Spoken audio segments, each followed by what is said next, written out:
Hello, what up guys, how you doing? It is Lasty here. Welcome today to a new episode of the FIFA 21 Ultimate Team Road to Glory, episode number 168. We are actually rapidly closing on getting that 200 episodes done, aren't we? That is, time is absolutely flying by. Can you believe it's March already?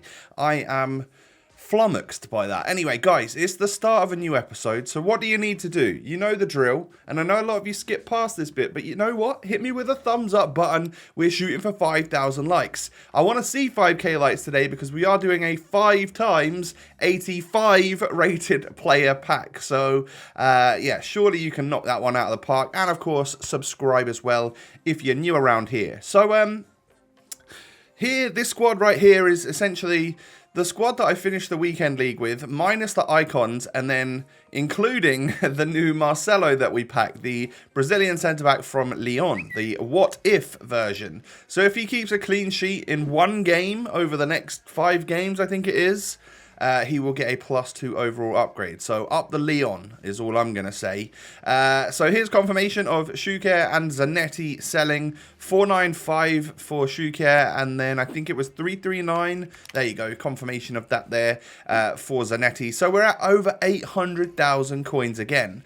So this right here came out on Sunday night. This was before, just before all of the madness happened with that icon player pick that, you know, randomly got dropped on a Monday night.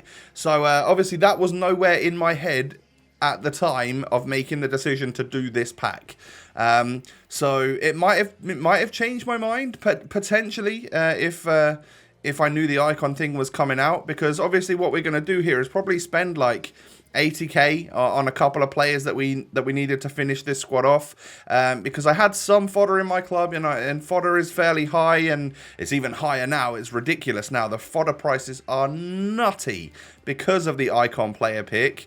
But yeah, I did decide I wanted to do this. I love packs like this. I think they're very interesting, very hype, and they seem to be, obviously, when they came out the other night. So I thought, what more would you guys want to see than 585 rated and above players to walk out of a pack? Well, let's hope they walk out anyway, right? It technically could just be 585s. That would be a downer, though, wouldn't it? That wouldn't be very fun. So I made use of as much of the fodder as I could.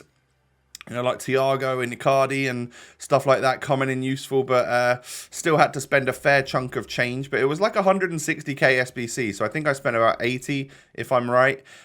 So yeah, not too bad. We're still at, you know, 718,000 coins, so it's okay. We've still got plenty of money to work with. So from my 5 times 85 rated player pack, I decided at the time I couldn't be bothered to do this one live. I just wanted to chill and enjoy it. So sorry about that. Tomorrow's video I'll have a live thing for you though.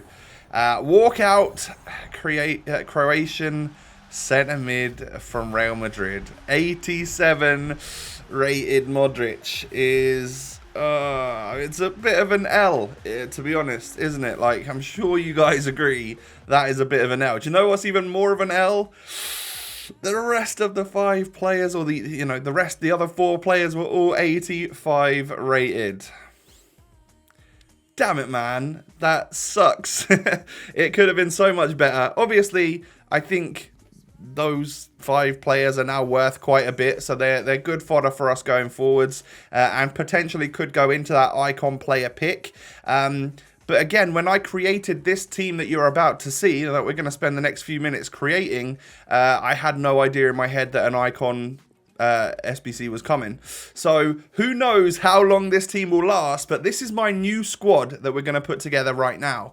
The first player we're going to pick up is the Roma right back, who has a Europa League road to the final, and that is Bruno Perez. I believe recently upgraded to an 86 overall, has got a very, very good right back card, and I bought him for just over 250,000 coins, something like that. We're also going to welcome back to the club Diego Carlos, a very, very solid centre-back on this game that, well, plays for Sevilla, and we, of course, have Acuna in our squad, and he did get his upgrade. The last time we sold him was for about 400 and something thousand, I think, and then he's since then got his upgrade and now costs a little bit less. So I think that's a pretty good deal. And then we also want to buy Pereira, but we didn't have enough coins. The what-if version of Pereira from Udinese, but I didn't have enough coins. So I went on one massive club. I just binged and went in, delved into the club, put a load of stuff up on the market, like whatever I had left, because my club is empty. I did find a little pot of gold in the form of some Libertadores players and stuff that I'd never ended up selling. So yeah, we managed to get the coins enough to buy ourselves this Pereira, and I think stuff still keeps selling for the next couple of hours on here, and eventually I believe we get up to like nearly 30k again or something, which is quite good. But we are pretty much tapped out once again. But like I said to you guys in yesterday's video, Dybala and El Shaarawy just feel so good on the ball that I feel like they should be in my attack. I feel like it should be Dybala, El Shaarawy, Ronaldo as that three in a 4-1-2-1-2, because they're the best ones I have at my disposal, right? And they're already in my club. So I've spent the money on Bruno Perez, on Diego Carlos, and on Roberto Pereira, because of course the Brazil links obviously help to get Marcelo into the club, into the squad. It brings Marquinhos back into the club, and I don't know, I think that team looks super strong, and it's basically just a 7 chemistry El Shaarawy away from being everyone on 10 chem, as far as I'm aware anyway, right? I think I'm right there. So yeah, it obviously is a very strong looking squad.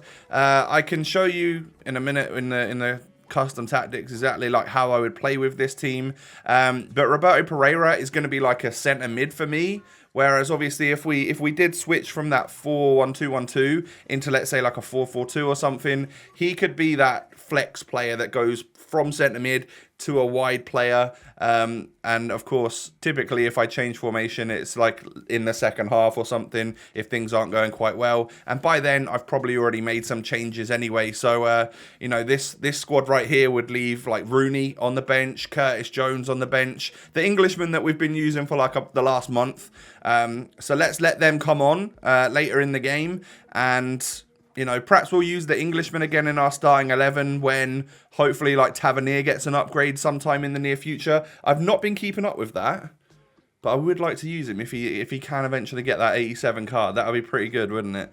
But yeah, I don't know how many games in a row Rangers have won. They seemed to bottle it last time, that he was like moments away from getting that upgrade and then they conceded a penalty or something, right? I'm pretty sure it was him that did it. Someone told me that anyway.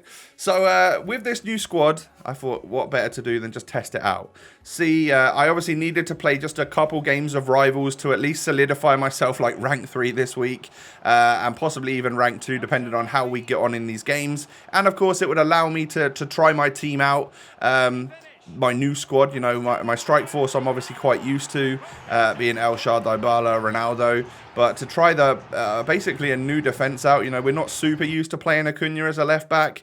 Marcelo and Diego Carlos are new to me, and of course Bruno Perez is new to me as well. So it was going to be a test. I'm at my highest division Rivals skill rating that I've ever been at, which is like 2100. So I figured it wasn't going to be very easy, and I was going to match up against some pretty difficult players. I'm also playing on the next gen version of the game. Again, I've moved back to that again for now, because I found that Rivals has been fine on next gen, and that Weekend League was just up against the crazy teams all the time. But yeah, so I don't know what I'm going to do for the Weekend League, whether I chop and change back again, or just stick to next gen, or just old gen. I really don't know. It is just one of those quandaries that I've got in my head right now. I'm not sure if it makes a difference or what, so we'll see.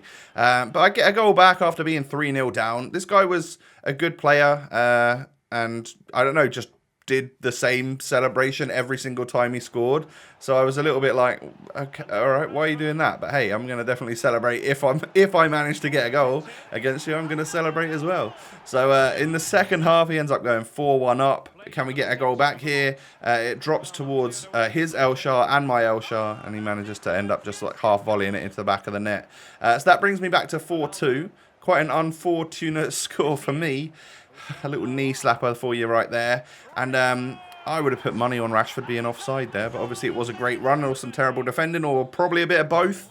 and it allows my opponent to get back up to his 3-goal advantage. However, I can score. I brought Joao Felix on. I don't know. Sometimes I'll bring different players on that I haven't used for a while, just to see what we can make happen. And then he scores this free kick with CR7. I don't know. I only moved my goalkeeper one step the other direction and then put a player on the line.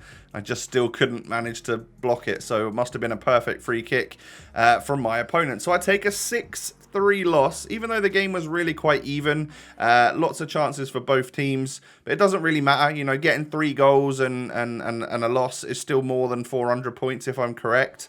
Takes me back into the 2080s, or, you know, it takes me back to 2080 skill rating as opposed to the 2100s. But yeah, we did get like 420 points, I think, for that game. So slightly better than a weekend league match. Then come up against another pretty colourful side, lots of different card designs in there, obviously, and we're super lucky that we get this little bounce here to Ronaldo, and I end up just chipping the goalkeeper. I mean, he's OP enough as it is anyway, right? But to win a lucky bounce like that and just be through without really trying, yeah, I mean, I'll take it all day long. And then El Shah knocks it through to Dybala. Good strike on the right foot when the goalkeeper's pressuring him. That's a 3-star weak foot, of course, with you know, and composure comes into play and stuff there, and he still manages to score. My opponent actually decided to rage quit at 2-0, so I was a little bit like, I didn't expect that. Doesn't typically happen to me in Rivals anymore. People seem to play them out to try and get some sort of goals to add to their weekly score. But you never know where some people are within the weekly score, right? They might have already completed their 30 games and they're just playing for the fun of it. I don't know why you'd play Division 1 for fun. I got really lucky, like 2 games in a row with my skill rating being a lot higher than my opponent's. I mean, it didn't matter in the first match. I still lost 6-3. But yeah, I was able to come away with a pretty easy win in that next game. And then this will be the final game for the episode. He's got like that mid-90 Hullet, which is super OP. He had, who else did he have? Like Rooney and, was it Ronaldo? I can't really remember exactly who he had. But I go 1-0 up after 3 FIFA minutes. A ball through to El Shaarawy and just a nice finish from the Italian. However, Neymar is able to turn me. Get it into Rooney. Into Hullet. Hullet sees a nice little ball through to Ronaldo. Poor from me defensively. And it's Kulusevski that ends up getting the goal. And he's obviously a great player as well. So this guy had a nice team. He was really patient when he was dribbling the ball and stuff. So I found it fairly frustrating because I don't know. I didn't seem to see quite as much of the ball as I would have wanted to see. But yeah, we're 2-1 down. He turned the game around, actually. We're going to do our best to re-turn the game around. Turn it around for another time so we can go back into the lead. And what a strike that is from Dybala. Lovely from the Argentine. He really is class on this game. I don't know. I've had him on the bench a little bit too much. I've disrespected him a little bit too much. He really is a quality player on FIFA 21. And what a SBC that was. Like 200k for that card. Yeah, everything else nowadays is like super expensive, isn't it? But 61% for my opponent, even though we've managed to turn the game around and we are winning, it's still so tough to deal with not being in control of the game. So I made some subs, brought a couple of the Englishmen on. Why not, right? We'll give them a go. We know that they're trustworthy in the midfield for us when they're a starter, so I'm sure they would be as a super sub as well, with more stamina and fitness than the rest of the players out there on the pitch. But my opponent equalises, but I then get through with CR7 there and score quite a nice goal. Just the composure to hold the defender off was brilliant, but this was my best goal of the game, I'm pretty sure. Dybala into Ronaldo, just sort of cuts back and then finesses it from way out. Lovely goal from him. We'll take that one all day long. Yeah, nice goal. And I think he'd given up at this point because he's not really moving his players, is he? So I just run in, secure my victory by making it 6-3. And I'm pretty sure that's all she wrote. Yeah, he did play a little bit after that, but I'm sure he was fairly demoralised when he was having all that possession and then actually still losing the game. So maximum points for us in that game right there, which is the only game today that we were able to make that happen. But still, 950 points is obviously going to bring us up into rank 2. Hopefully we can stay there as well. We were really evenly matched in terms of our skill rating. Actually, that guy, I only had a little bit more than him. And we're back over the 2100 again. So that does take me from rank 3 to rank 2. And it takes me about a third of the way along, which I mean, when I was playing that, there was a couple of days left, so I need to check it again and see if we're going to be all safe there, or whether we just get rank 3 or play more. I don't really know. I'd had enough for the day. I didn't really fancy playing anymore, if I'm honest. We gave the team a little test, and it was enough footage and clips for the video. So yeah, what we do unlock though is a little rare gold pack, a 25k pack for level, I think it was level 17 of the season progress thingy, season objectives, and we get a board from it, but no walkout. We are going to get ourselves Italian centre back from Piemonte Calcio, which, if you were the keen-eyed among you, will have remembered that we did get him earlier, I'm pretty sure, in the in that 85 plus pack. So he's going to be a duplicate untradeable, which sucks, but one of you guys is going to have to remind me in the next like 5 or 6 days to use him, because I didn't quick sell him right then. I thought I'll wait until I desperately need to quick sell him, but then I think I have at this point now quick sold him. I'll show you that in tomorrow's video. But yeah, he's now sat in my quick sell recovery. I need to remember to get him back. So put the 85 one that I've got in my club into an SBC somewhere. Whether it's me trying to grind out this icon SBC, you never know. Tomorrow or the day after, I might end up selling the 3 players that I've bought here for this squad. Because yeah, they're good and all that, but I might put all my money into the icon player pick just because it's so hype, and I really would love to do one. So I might potentially do that, but it's just such a risk, isn't it? You know, if I get something crazy good, you guys are going to not be happy because I got Ronaldo as well. My pack luck lately has been very, very good. And then if I get something bad, I just wasted all my coins on the RTG. But would you send it for the content, or would you be more sensible than that and keep the coins and have money to buy different players each week? Let me know what you think down below in the comment section. Smash the thumbs up while you're down there. I want to see 5,000 likes for the new team. You know, spending 800k, getting the 85 plus times 5 pack. You know, you guys, as much as it wasn't great, it was still an interesting pack to do. Subscribe to the channel as well if you're new around here. I thank you for that. And of course, follow me on Twitter and Instagram. The links are down below, everyone. The only thing left to say is I hope you have a nice day. Take it easy, stay safe, stay healthy, all of that good stuff, and I will catch you tomorrow for a new episode. Peace.